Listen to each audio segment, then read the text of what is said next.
Hello and welcome to the September 2019 Economics Watch webcast of the Conference Board.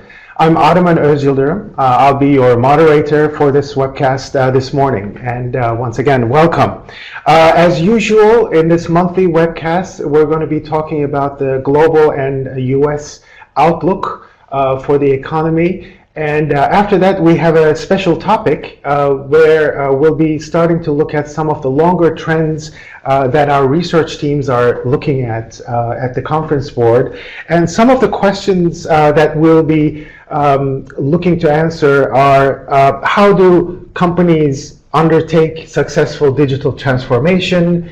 How do they interact with their customers to drive digital transformation activities at the firm level? And you'll be hearing some of the recent research that's already underway. You get a preview of the digital transformation research from our economists. So before I go on, just a couple of reminders which you've already seen. We make these webcasts interactive, so feel free to ask questions or send us your comments. I'll see them here on my screen, and I'll be able to weave them into our conversation. You can download the presentation and refer to it later on, or it might be easier to follow along, and you can share that with your colleagues at your company. You can make the screen full screen to see a little bit closer. Use the arrows at the top right. The webcast is being recorded. You'll be able to refer back to it in about 48 hours or so from the Conference Board website. At the end, we'd appreciate if you could fill out a brief evaluation so we can continue to bring you the topics that you're interested in and then make these webcasts more successful going forward. And some of you may be joining us to earn CPE credits. And there are a couple of instructions there. We need to make sure that you stay for the duration of the webcast. You only get credit if you're live and online during that time. There'll be pop-ups throughout the hour at random points. We need you to enter your information and click those pop-ups to indicate that you are with us. So without further ado, I'll introduce our speakers for today's webcast. And to my right is my colleague, Janet Howe, Senior Economist with the Conference Board. Good morning, Janet. Thank you, Ataman. Good morning, good afternoon, good evening. Great to have you here. And Janet will be talking about the research on digital transformation. And further to my right is Frank Steemers, another economist. We viewers are familiar with Frank's work on the U.S. forecast, and you'll be talking about the U.S. forecast. Welcome. Thank you, Ataman. Great to have you guys here, and I'm sure it'll be a interesting discussion as the economic trends are constantly changing and providing a lot of volatility for us. We have a very brief view of the global economy to start us. Actually next month in October, the whole team is going to be here to talk about our latest annual updates to the global economy, the global outlook. You'll see the hot off the press numbers for what we think about the global economy and global growth rates. But in recent months, as we track the leading economic indicators, they've been really evolving towards a more slower economic outlook picture for globally. And we track at the Conference Board 13 different economies with leading indicators that are barometers of future economic conditions. And we index these. You hear about the leading economic indexes, which are composite indexes that summarize a lot of economic information to give us a picture of what will happen in the next 6 to 9 months. So it's a future barometer.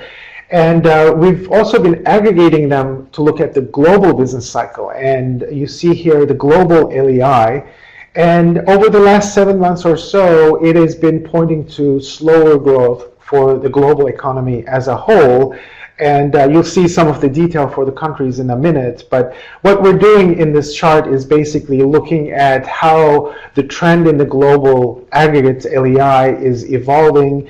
Is it going above or below its historical trend? And is it accelerating or not? So we divide the picture into 4 quadrants from expansion, slowdown, contraction, recovery, and back to expansion. So you can kind of trace like clockwise, the economy goes through an expansion, it slows down, it could go into a contraction, which is a recession. You hear a lot of discussion or questions about whether economies are going into recession or not.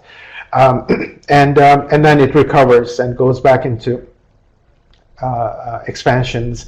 And over the last 7 months or so, the global economy, as you see, has been kind of stuck in that slowdown quadrant, and it's really not finding any momentum to get out of that back into expansion.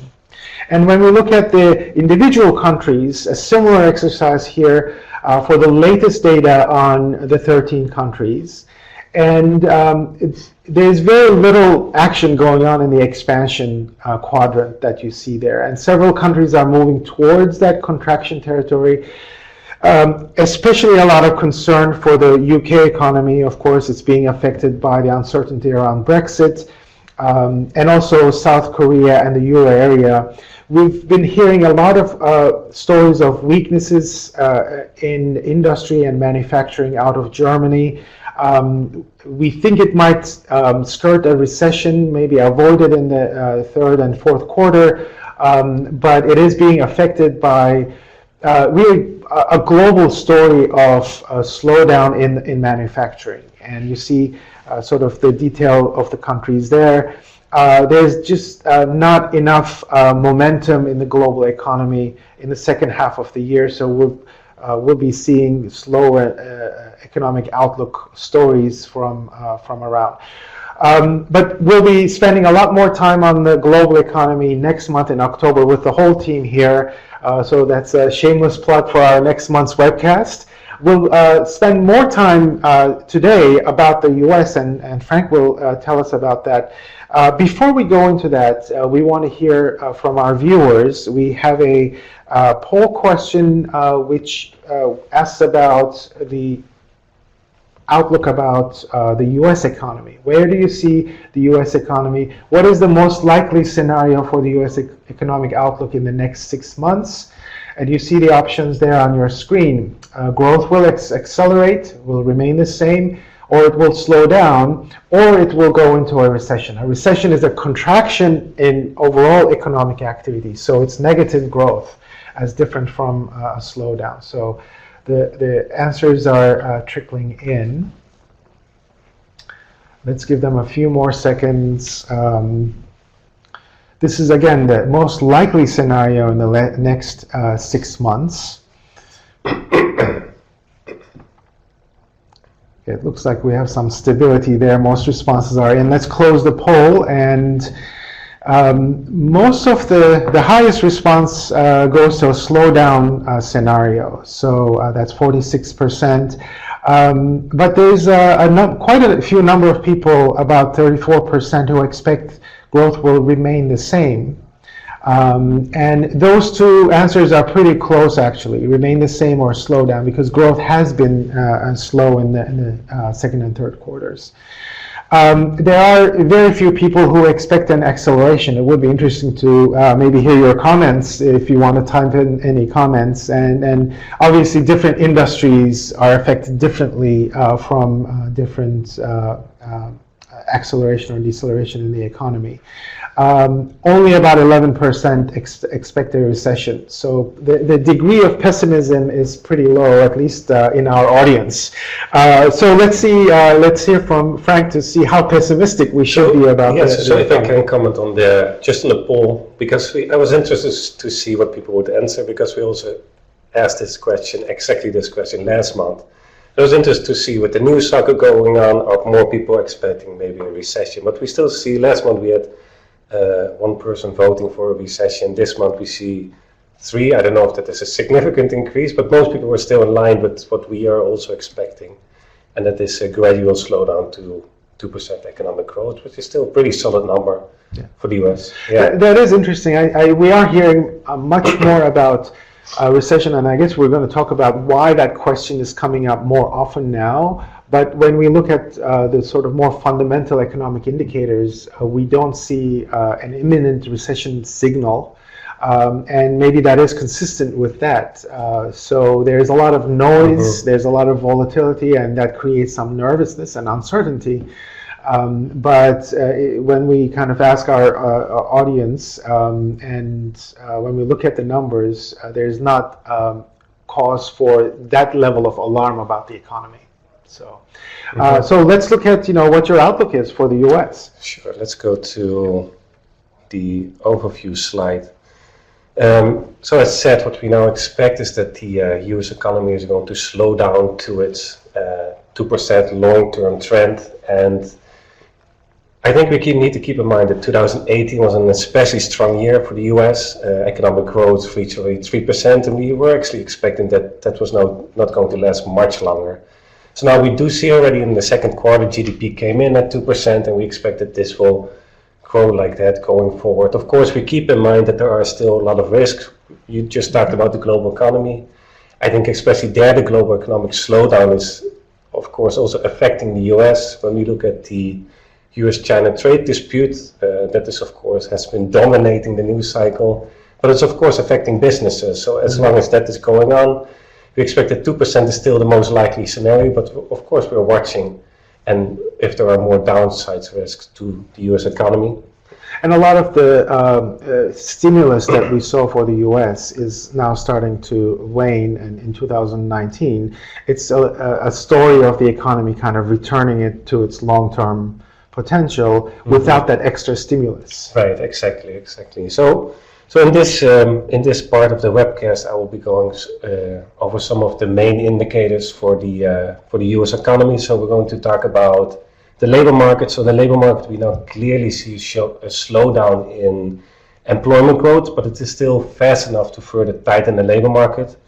When we look now at the consumer and businesses, there we see like a small divide. So we still see that consumers are relatively confident about the economy, but when we turn to, for example, businesses, there we see, especially in the manufacturing industry, more businesses showing that they have some more worries about the prospects of the US economy. So we see that especially investment in equipment and structures, that has now really started to slow down. And when you look, for example, at consumer spending, that is still pretty strong. And also in June, in July, we can say that the consumer was maybe driving economic growth in the US.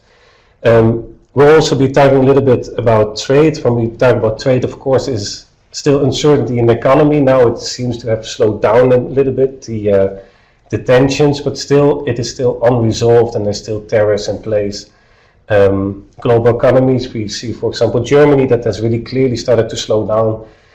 And that is showing that it is, the trade can of course have a big impact on an economy. And for the US, luckily we have a very large domestic economy. So even if trade is slowing down, the US can keep itself afloat, I think. And in that domestic economy, I mean, we talk about the consumer as being 70% of the US economy, and we're seeing strength there. And manufacturing, even though it creates a lot of value added, is only about 10% of the economy. So right, exactly. In terms of employment, and so the weakness, the recession seems to be so far limited to the manufacturing area. Yeah, I would say so far we definitely see a slowdown in manufacturing. Of course, keep in mind that services sectors are also still interconnected to manufacturing.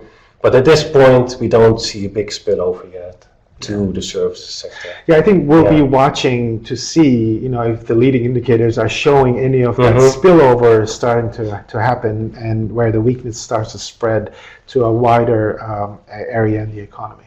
Right. So then, just to finish my overview here before I go into the charts. So I think we'll also be looking at financial markets, where we have especially seen a significant decline in US Treasury yields. And of course, that has now led to an inversion of the yield curve. And we're going to also talk about this yield curve and how the inversion of the yield curve and how it is related to some of our other leading indicators. And for the Federal Reserve, they have of course also noticed now that with the slowing global economy, they want to extend this economic expansion. They already cut interest rates last July and are likely to do so again this month. And then at the end, we just want to give a takeaway for more the medium term. Ottoman already touched upon it, that labor productivity growth will be most important. But let me now just go into the first chart. So what we're looking at here, that is employment growth. It is a 6-month percentage change. In the blue line, we see the manufacturing employment growth, and the red line represents total non-farm. So you see that in 2018, employment was growing very rapidly. It was actually an acceleration over 2017, but now it has clearly started to slow down. I think still we should keep in mind that even though it is slowing down, it is still enough to further tighten the labor market. I think when I think about labor market tightness, I often look at 3 of the main components, so that are employment growth, labor force participations rates, and the growth in the working age population.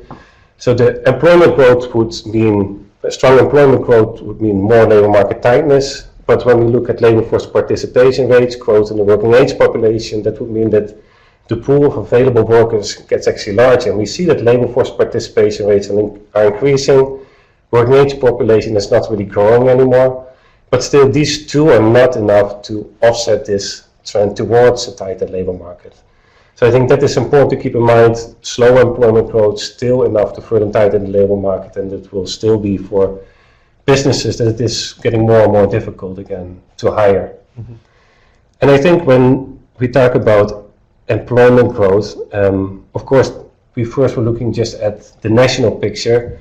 Now we look at employment growth by state. So we're looking here at employment growth from March to July. We're still looking at annualized growth rates.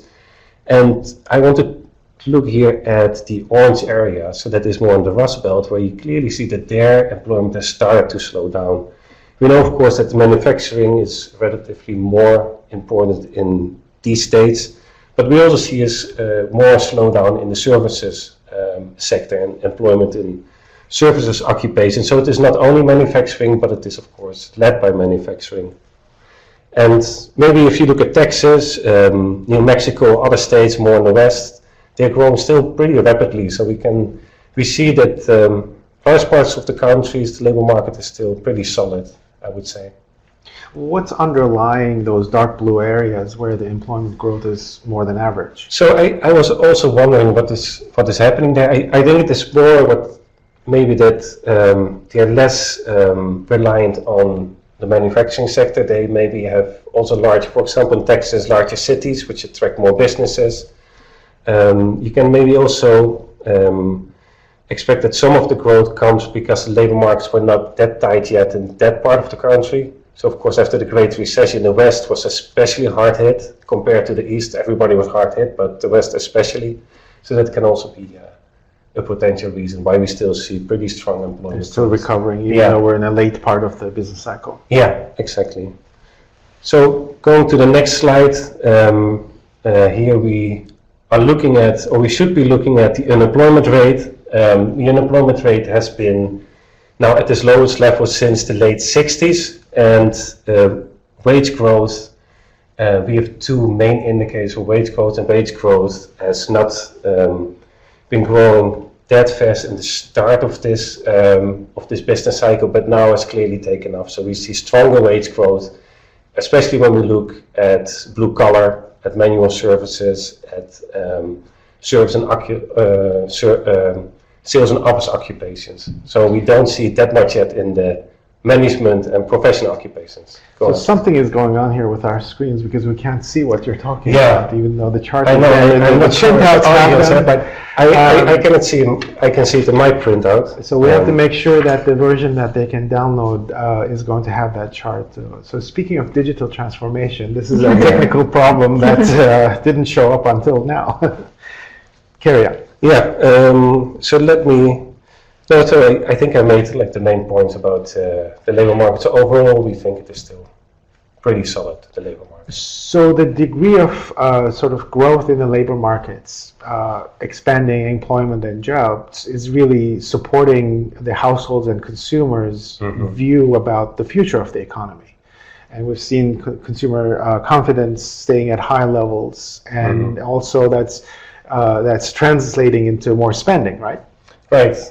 I think when we look at also at disposable income growth, that has been pretty strong. And of course, when the labor market is getting tighter, more people have jobs, but we see wages accelerating, then we see this coming back in consumer spending. And in this chart, I want to especially focus on the last two data points, so that were for July and June, and their consumption growth was especially strong. And here I clearly see the divide when we are talking about investment growth, where we now have seen a slowdown. And when we look, for example, in the next chart, skipping it, when we look at business confidence, so here we are looking at the ISM Purchasing Manager Index. What it basically means in this chart is if it is higher than 50, then businesses are expanding. When it is lower than 50, businesses are contracting. So when you look at the green line, you see the line for what purchasing managers for manufacturing firms are doing. And for the first time since 2016, we now actually see a contraction there. When we look then at the red line, so this is the line for the services sector, or like for the non-manufacturing sector, there we actually saw an increase last month. So you see that the weakness of the manufacturing sector is not yet spilling over. Also connecting to what Atterman said earlier, you can see that this blue, that's the composite index combining these two, and the red line, the blue and red line, are almost identical, so showing that services and everything outside of manufacturing, that is the large chunk of the US economy. So I think that if this would go forward, manufacturing weakness is of course not great, but we also see it happening in other parts. You could also probably argue that the manufacturing or industrial sector is somewhat more closely integrated to the global economy. So they're more exposed to what's going on in the global economic slowdown. The value chains, integrated global value chains are transmitting the weakness on the industrial side. So that exposure is kind of what we're seeing here with the numbers kind of receding for the manufacturing sector, right. Whereas the services sector is more sort of domestically driven, and you don't see the same thing. Right, I think that's a very good point. And let me also add to that that maybe generally why businesses may be more concerned about the economy is because they just more notice that there's a slowdown in the global economy. And consumers, when we look, for example, at consumer price inflation, that is still undershooting the 2% target. So consumers are not really seeing that prices are increasing, so they may not be as worried as businesses are that do see their producers' prices increasing. They do see that they need to rethink about their supply chains. So that could be also a reason why we do see plummeting business confidence, investment growth also slowing down. Yeah. That's a good point, because consumers' purchasing power is still holding up, right? They have jobs, they have income coming, their wages and salaries are increasing. So the purchasing power is going up, especially with low inflation. Their real purchasing power is there, and the businesses are experiencing that more, with the tariffs coming on. That's putting some pressure there. So and they're having difficulty in passing that on to consumers in a low inflation environment. And so that would suggest that some, margins for some businesses might be getting squeezed. Well, that's what we also see. Profits are not as strong anymore as they were in 2018. We do see softer profits now. So that is also probably affecting this. Right. Yeah. So let me now go to the next chart, where we're going to look at export and import growth. So here the blue line, that is the import growth rate. Export growth, we now see it's lower than zero. It has been negative in the first half of 2019. with a slowing global economy, again, as already said, with ongoing tensions on trade policy, we expect that this will continue in the next couple of quarters and overall be a drag on US GDP growth. Still not reason for too much concern, but of course we keep on monitoring this. Mm-hmm. So one question is here from our audience, what specific weaknesses do you see in the manufacturing sector that could have an impact on the larger economy? So I think overall, and I think I already mentioned it, is that of course many services sectors and many consultancies, they are working and trying to make the lives easier for manufacturing firms. So when manufacturing firms are slowing down, they also don't need their businesses anymore. So it means that these services sectors have to start cutting down, and then you get these spillover effects to the rest of the economy. But as you said, as the manufacturing sector is around 10% of the US economy, it definitely has its impact. 10% is not nothing. So if you're one of those firms in manufacturing, in the Midwest, then you're experiencing it much more, immediately because of the slowdown. So I think if we had a slide earlier on the states and employment growth there, and what we did see was that in the Rust Belt there was a slowdown in employment growth, but when we also looked at services sector employment, we also saw more slowdown in that part of the US. So we do see that it is connected. Yeah. Mm. So it's pretty broad-based for manufacturing. Mm-hmm. Yeah. So having talked about trade, let's go to now to the financial markets. So I think this has of course been what is always dominating the news, but the stock market, we have seen some volatility, especially over the last 2 months. Still, I want to point out here, so here we see in the blue line the S&P 500, but if you compare the recent volatility with this huge sell-off from late 2018, if you remember, there was a huge decrease in the S&P 500, then the current volatility is not that strong yet.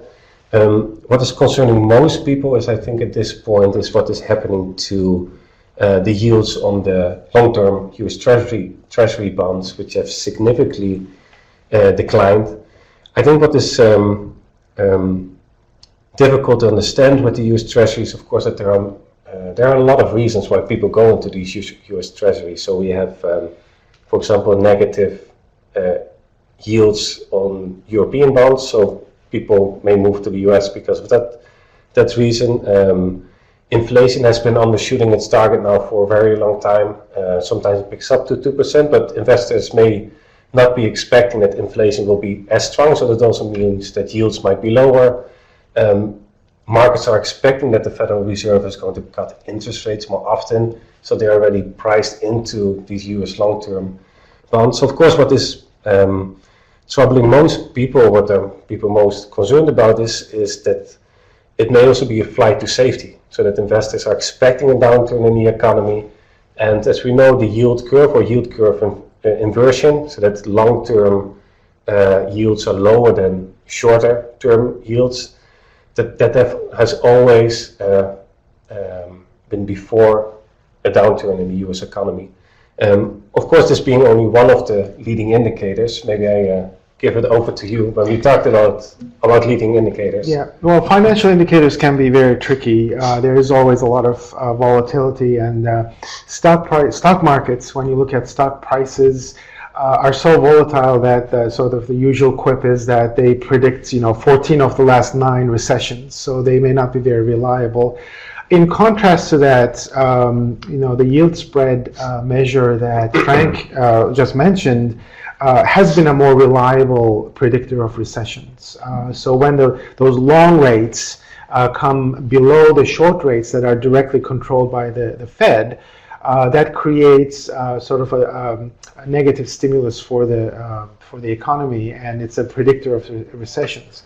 But there are some reasons, like flight to safety, weaker growth in the rest of the world economy, that indicate why the long rates are coming down. So I think we have to interpret what's happening with the yield spread a little bit more carefully, because when we look at the other leading indicators from the real side of the economy, things like orders and consumer confidence and housing and other financial indicators about credit conditions, we don't see the same level of weakness. And I think you see that in the next chart, which shows again the technical problem there. I can't see it, but hopefully we'll be able to share that.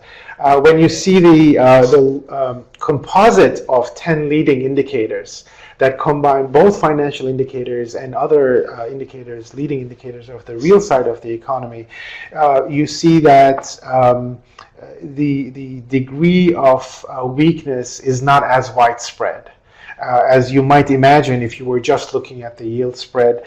We are in the longest business cycle expansion in many decades. It's already 10 years plus 2 or 3 months, so we've surpassed that. And that might be underlying some of the nervousness about when the recession will come, because we are kind of hitting the limit on the length of expansions, but business cycle research tells us that expansions don't die of old age. So just because it's been 10 years doesn't mean that there will be a recession coming up. So we look at what the movement in the leading indicators is to see if there are signals, and so far they're not signaling major recession. However, their growth rates, which we should be seeing in the next chart, the growth rates have been coming back, and in very long expansions we see these types of fluctuations in growth rates. So the economy recovers and goes to sort of higher growth rates. Leading indicators kind of show higher growth rates, and then they back off, and then they fluctuate. So these are associated with fluctuations in growth rates, or sometimes we call them growth cycles. And so far, the leading indicators suggest that there is this growth slowdown coming in the second half of the year, and that's our interpretation of that. So while we're losing some steam, and we've discussed some of the reasons behind that, I don't think there is a cause for alarm in terms of heading into a recession, at least in the very near term. And this is really kind of informing our overall forecasts, which you have a nice chart here, Frank, going into some of the details of the forecast. Yeah, exactly. So this is showing our exact numbers for the remainder of 2019, our annual number that we forecast for 2020. So to start just with the first row, the growth in real GDP. So in the second quarter, it came in at 2%. It was actually slightly revised downward last month, and going forward we expect that the US economy in our baseline scenario will stay on this 2% target. When we look at disposable income growth, consumer spending, they've been especially strong in the first half, and we expect some regression to the mean again. And when we look at investment, that has been much weaker in the first half of 2019, but we expect that will become a little stronger going into 2020. Government spending, we hadn't talked about that yet, but there was a small acceleration in non-defense federal spending, and that had probably to do with the bipartisan budget deal from now, it's 1.5 years ago. This is of course like some temporary relief on private investment that is not there. But also government spending, we expect that will soften a little bit going forward.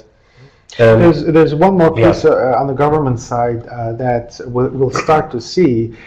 The 2020 census, the U.S. census is coming up. We saw increase in employment. The government starts to employ census workers, and those begin to show up in the numbers, and we'll be seeing that going into the next year as well. And that supports employment and incomes. Yeah, exactly. So I think that was for the short-term outlook on the US economy. Great, Yeah. thanks for that overview, Frank. Lots of interesting work there. And I'm going to draw your attention to the last column there, the 2020 number, the 2%, is really kind of the new historical average going forward to the next 10 years or so. And if you ask that question to us about 10 or 15 years ago, we would probably say the long-term average of the US is 3%.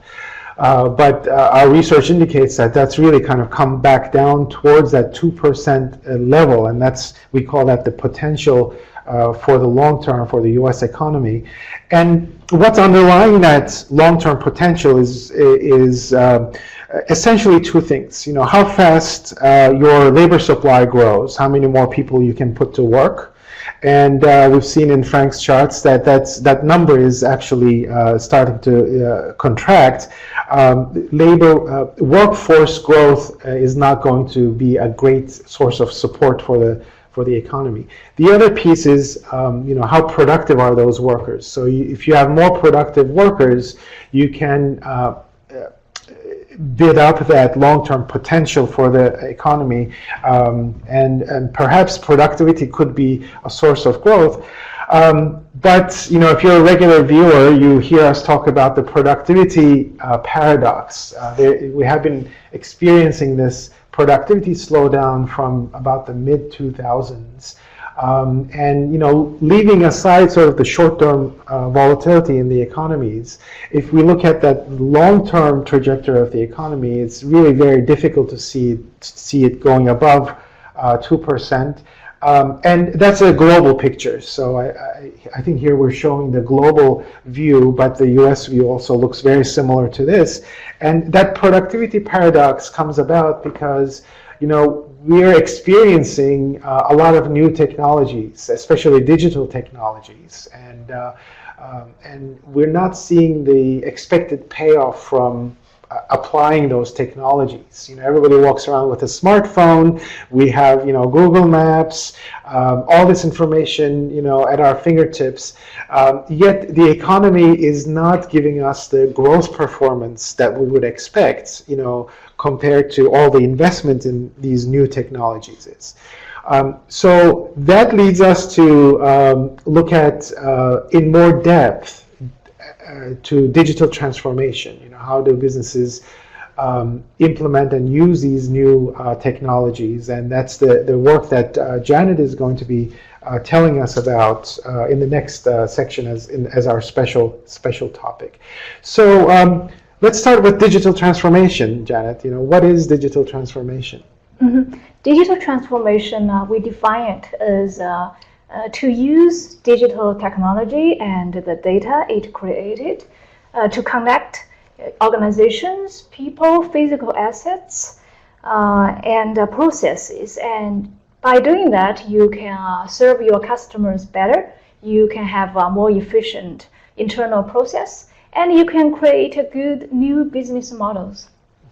So we see sort of those firms that are at the forefront of digital transformation, like Amazon or Facebook or Google, yet the same kind of productivity performance is not really widespread across more large and well-established firms. Say be it in the manufacturing sector or in the services sector, there's still a lot of sort of experimentation going on, and that's not really translating into value creation. Right. A large investment in digital transformation is just a starting point. Actually, there is still a long way to go before you can really reap the benefits of digital transformation. And we actually found some interesting results in this research.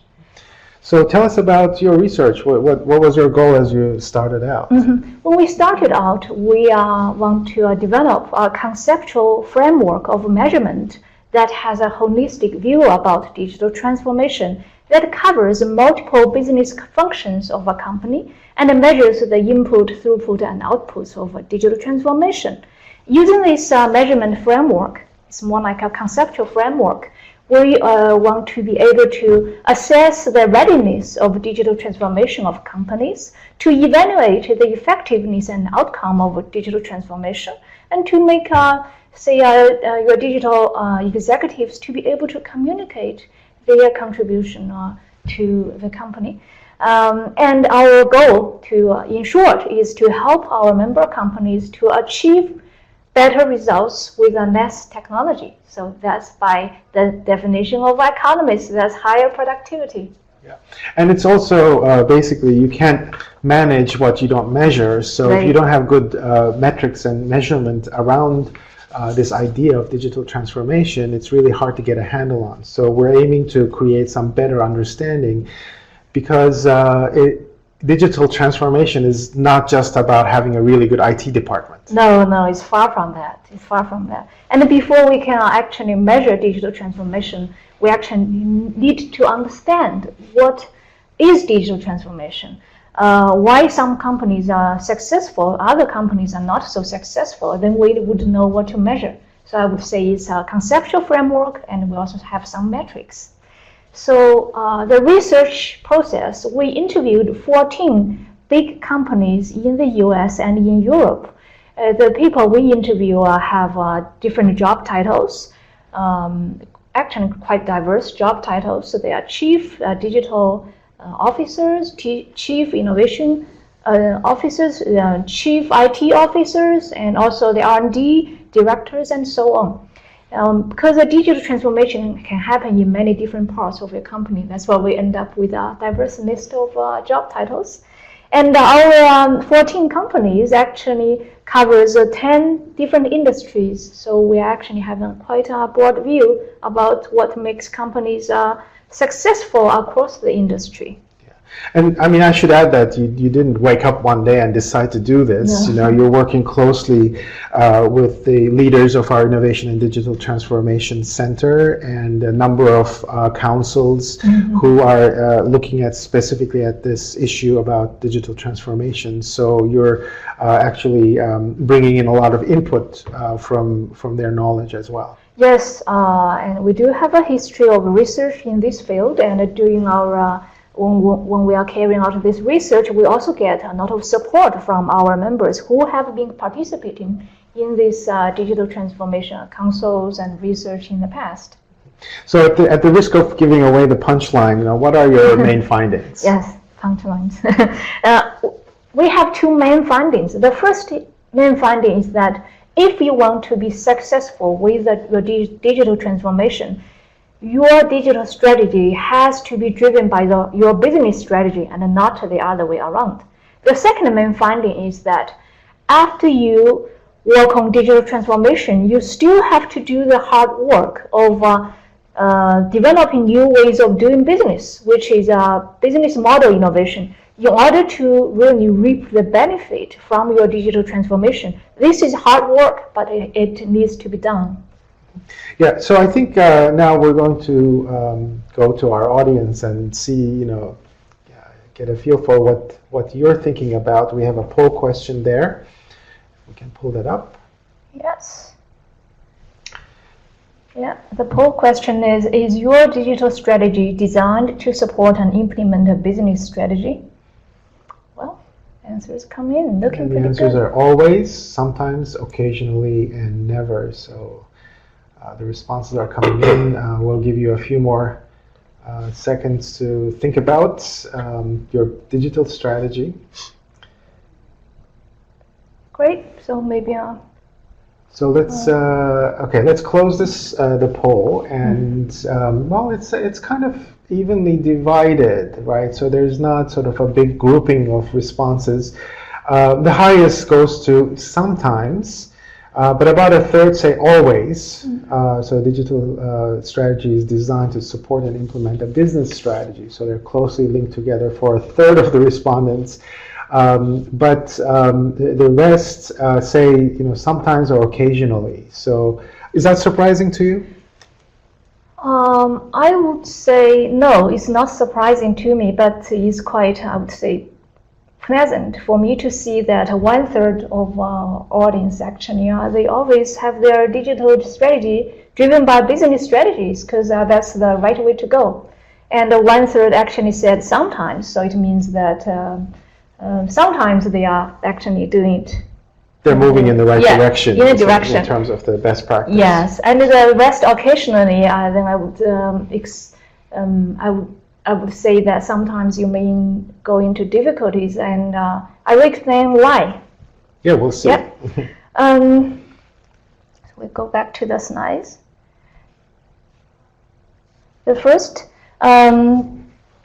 digital transformation is more likely to succeed if it's designed to support and implement a business strategy. Why is that so? Because when you carry out a digital transformation, you are actually sometimes you are changing the way you are providing products to your customers. Sometimes you are actually making your internal process more efficient. Digital transformation is very likely it will impact many different business functions of your company, and it may change the employees your company need. So some of your coworkers in other business functions may lose their job because of your digital transformation. So you need buy-in from your CEOs and from other business functions, and you need participation from other business functions, just because digital transformation actually will impact so many business functions and actually involve so many business functions. Actually, one interviewee, he said that because of such a strong pushback from different business functions, they would need their digital strategy to be driven by business strategy to be supported by the CEO, C-suite, and other business functions. So it sounds like it's really important to get a lot of different pieces of the puzzle in place.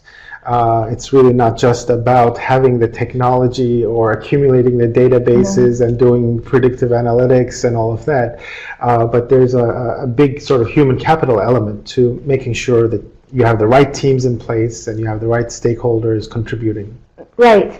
I think you are touching on like 2 points right now, 2 sub-bullet points right now. The first one is that you do not go digital just for the sake of going digital. We actually have an interviewee from a top semiconductor company, and he and his team actually looked into what blockchain can do for the company, because blockchain is such a hype. And they looked into it and they discussed and they figured out, no, it's not going to do much for us. So we are not going to do it because blockchain is not going to solve our business problem. And in the company he works for, how they develop digital strategy is that every time they develop business strategy, they will have over 10 initiatives. Some of the initiatives are digitally driven, others are not. But the initiatives are developed by executives from all of their business functions, multiple business functions. So when they set up a team of digital transformation to implement the business strategy, the team actually covers over 10 business functions. It's not just the effort of your digital team. So they may cover sales, planning, manufacturing, support, logistics, IT, etc. And another thing is that, as you said, there are so many elements. And if you are just going digital for the sake of going digital, we actually have an interviewee from the education service sector. And this chief IT officer is trying to push a digital initiative. And this initiative actually is supported by the CEO. And it failed because the other business functions were like, why should we do this?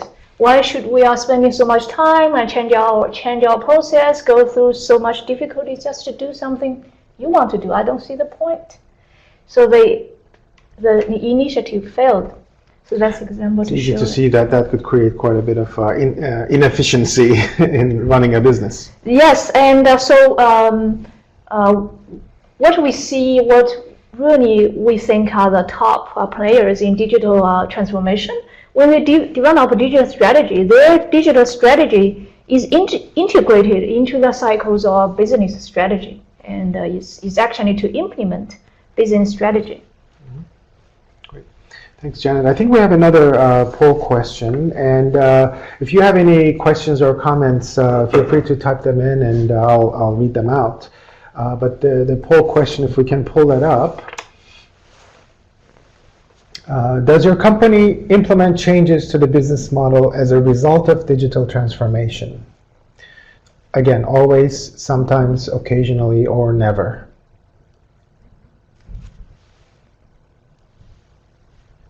Give a few more seconds to the responses. And not everyone might be having a sort of direct interaction with the business strategy or the digital transformation. So it might be a tough question to answer. Yeah. But we've got some responses here, and we'll close the poll. So only about 11% say that they do implement the changes to the business model. But sometimes and occasionally, the middle kind of gets almost 80%, 75 to 80%.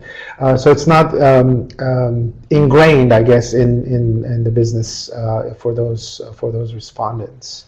Right. So what do you make of those? Are those as expected, based on, are similar to the interviews you were conducting?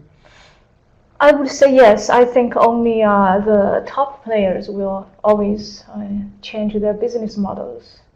And for people who are for companies who are late to the game, actually they are sometimes they are doing the bite size, so-called digital transformation, and they are not really changing the business model. They are making small changes to the product and hope that will solve the problem. So the result doesn't surprise me. But I think hopefully with our research we can spread this message that you need to carry out business model innovation together with digital transformation.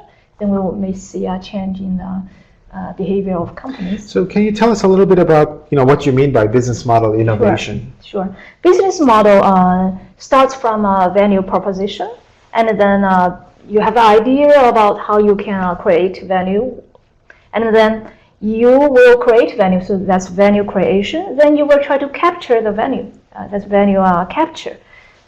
So the business model innovation, it means you have changes in those three parts, or how those three parts are connected together. I think later on I'll give an example to make this kind of idea more clear.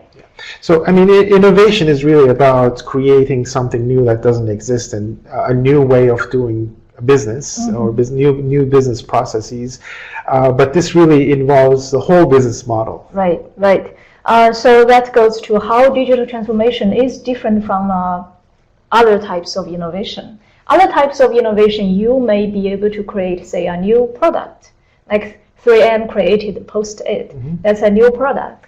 But for digital transformation, it actually gives you the opportunity to create new business models. So because it can integrate vertically your processes. It can change the way when you provide your product to your customers. For example, you can directly, like Amazon, you can directly sell to the customers without the wholesalers and the retailers located on your street, and so it can change the way you are doing things. So it creates opportunities for new business models, and the business model innovation will help you to reach the digital potential. So now I go back to the example of a new business model.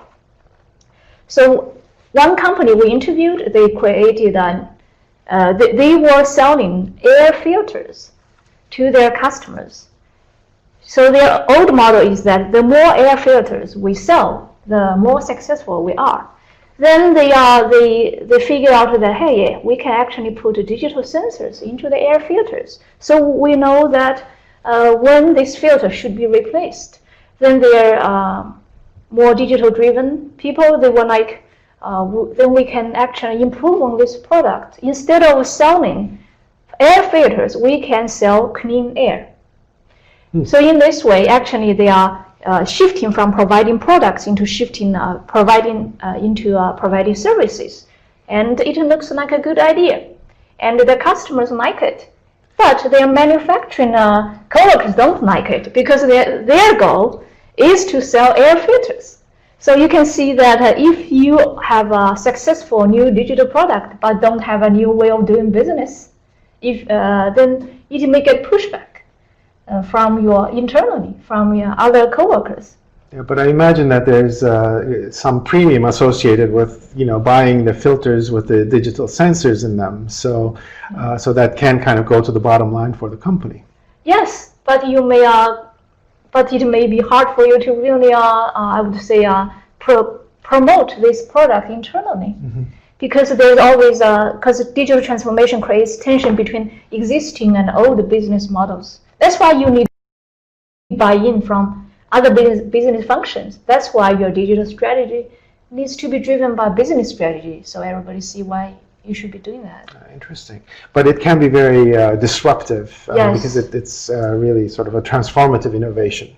Mm-hmm. Yes. And in order to deal with this disruptive nature of digital transformation, companies actually use different ways to deal with it. So one bank we interviewed, they actually use a venture capital approach. They want to figure out how digital technology will change how banks work, but they don't want it to really impact their existing business. So they set up a venture capital branch, and then they will fund different initiatives and see which initiative will be successful. Then they will incorporate slowly into their existing business. Another company in the transportation sector, they actually set up a lab of change management to see that in this small area of our business, if we implement digital transformation, how it will impact all the other business functions and so on. After they have this learning, then they will use this learning for other parts of their business across the world, because their products and services are kind of standardized across the world. Okay. And so that's about business model innovation. And then the customer centricity is an important driver in digital transformation, because sometimes your transformation is driven by your customers. Well, we interviewed a software company, and this company is doing digital transformation or not because the company wants to have the image, the reputation that they are at the cutting edge digitally. And their customers are expecting them to provide products that are quite advanced digitally. And another example is that more traditional company, the interviewee said that the company is late to the digital transformation game because their customers are quite satisfied with their existing products and didn't complain about the digital side, the lack of the digital side of the product. But those are questions that the strategy really kind of addresses, understanding your customer and designing your business process and business model based on an understanding of the customer. Yeah, that's a good point. And for that company, when the customers do not complain, actually I would say only a small number of the units, of business units within the company are advanced digitally, others are not. Some of the top executives, they are pretty new to the digital technology in the everyday life using digital products, so they don't feel the need to really be advanced digitally. Interesting. Yeah. Well, how much time do I have? You have about 3 or 4 minutes. Oh, I do. Okay, so I will finish this. Let me go back to the customer slide. And the digital transformation, the large data and the real-time data allows you to map customer journey accurately. And a company from the healthcare industry, they actually mapped every step before their patients visited the hospital. So they start from there to the first visit of the patients. Where did the patient go? Is that effective? What physicians this patient visited? So how effective is each physician? And what's the effect of treatments after the visit and so on? So they map every detail of the customer journey, and they figure out which part works, which part does not work. So it actually brings customer journey mapping to a different high level. And also, companies will work closely with the customers to innovate digitally. Like a publishing company will work with professors to develop online courses. So now we talk about measurement. What we find out is that companies are still rely mostly on traditional outcome metrics, like profit, sales, like sales from your new digital product, incremental increase in sales of your digital product, how your digital transformation increase customer satisfaction, because it usually does increase the satisfaction. And after that, some companies use stage gate metrics, then that will have some digital metrics to decide if they should continue or kill a digital initiative. And then venture capital metrics, and then companies will create KPIs and dashboards to put all the metrics together to see the relationship from inputs to outcomes and so on. Some companies who are latecomers do not measure digital transformation. I guess I'm out of time. Great. You're almost out of time. Yeah. So what's the last thing that you want to add? This is ongoing research, and the report will be coming out later this fall. Yes. So what I'd like to add is that this research is closely related to our samples of innovation framework, because our samples of innovation framework is to, the major idea is that innovation covers multiple business functions in order to reach good outcome. And when we look at digital transformation, that's how things are. And the difference between digital transformation and most innovation is that digital transformation actually connects those business functions more closely, creates a different relationship among those business functions. So that's the last thing I'd like to say. Great. Thank you, Janet. So I think your research will help us to understand how to get to the frontier of innovation and digital transformation. So thank you for sharing those insights, and good luck to you as you carry on the work there. So we are at the end of the hour, and I want to thank Janet and Frank for sharing your research and your insights with us. Here's the sort of links to our Economics Watch series of products and reports, and our members can download those. In October, we're going to review the latest numbers for the global economic outlook, and you're going to have the whole team here. And there are a couple of pieces of information there for you if you'd like to get a discount to the conference on innovation in December. There will be much more discussions about things like digital transformation and how to improve business performance. And last but not least, I appreciate if you would fill out the evaluation and help us get some feedback from you to improve the program. This was the September Economics Watch. I'm Ataman Özyıldırım. Thanks for joining.